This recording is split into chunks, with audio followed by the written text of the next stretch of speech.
Welcome to Gradient Canvas. Today we're going to learn about the bias-variance trade-off and what really separates overfitting from underfitting. There are two completely different ways for a model to be wrong. It can be consistently off, making the same mistake every time, no matter the data. Or it can be wildly inconsistent, swinging to a totally different answer each time you retrain it. The first is called bias.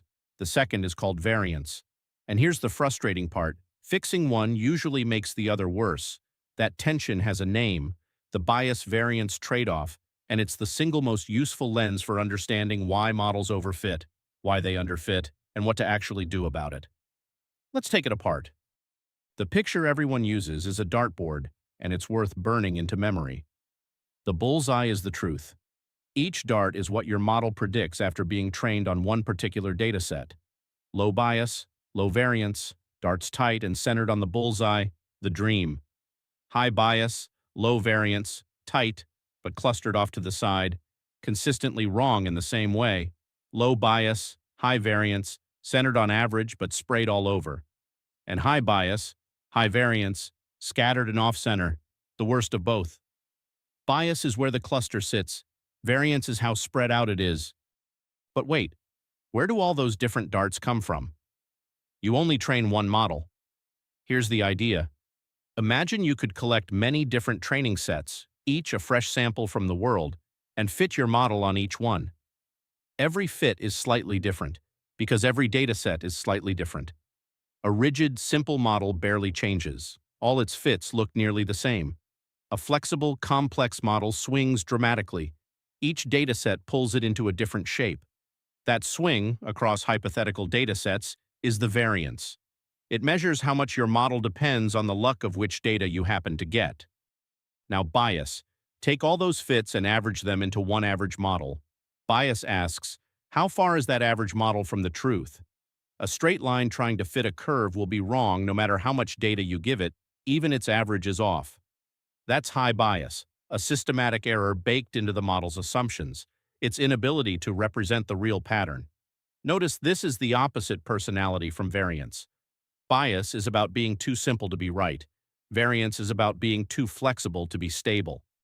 So here's the tension in one sentence.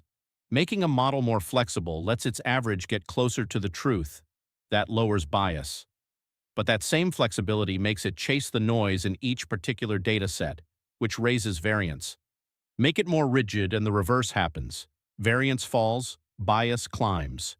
You can't push both down by fiddling with complexity alone. You're always trading one for the other. That's the trade-off. The only question is where to stand. This intuition is actually a theorem. For squared error, the expected test error of a model splits exactly into three pieces. Bias squared. How far the average prediction is from the truth. Variance. How much predictions bounce around that average. And a third term, the irreducible noise. The randomness in the world itself that no model can ever remove. Error equals bias squared plus variance plus noise. Every bit of your test error is one of these three, and only the first two are yours to control. Now plot all three against model complexity. Bias squared starts high, a too simple model, and falls as you add flexibility. Variance does the opposite, near zero for a rigid model, climbing as flexibility lets it chase noise. Add them plus the flat noise floor, and the total error traces a U. Too simple on the left, you're bias-dominated, that's underfitting. Too complex on the right, you're variance-dominated, that's overfitting. The bottom of the U is the sweet spot, the complexity where the falling bias and the rising variance balance. That bottom is exactly the minimum of the validation curve from last time. Now you know why it's shaped like that. One honest caveat lives in that third term. Even a perfect model, right bias, zero variance, cannot drive error to zero, because the world is noisy. Two identical houses sell for different prices. Two identical patients respond differently. That leftover is the irreducible error, the noise floor.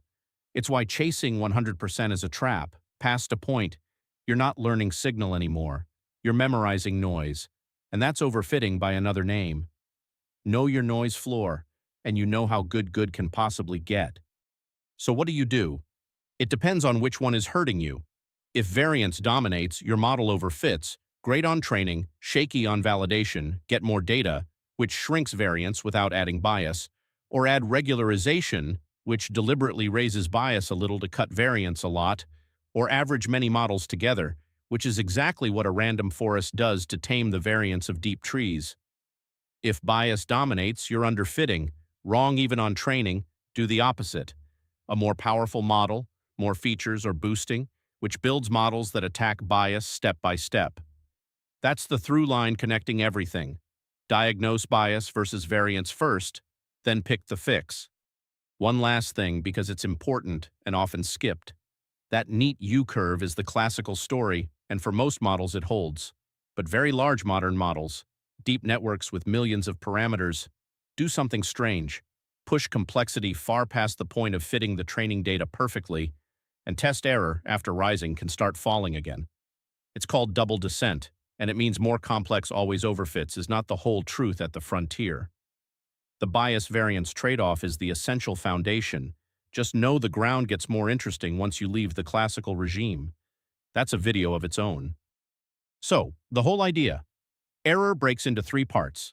Bias, the error of being too simple; variance, the instability of being too flexible; and noise, the floor you can't cross. Simple models underfit, high bias. Complex models overfit, high variance. Turning up complexity trades one for the other, and total error bottoms out where they balance. To improve a model, first ask which one is hurting, then feed it more data, regularize it or ensemble it accordingly. Master this one trade-off and most of practical machine learning stops feeling like guesswork and starts feeling like tuning a dial you actually understand. Thanks for watching. This is Gradient Canvas, where we make AI beautiful and understandable. If you enjoyed this and want to understand AI concepts, please like, subscribe, and share it with others. Join us to explore more AI concepts from neural networks to transformers. See you in the next video.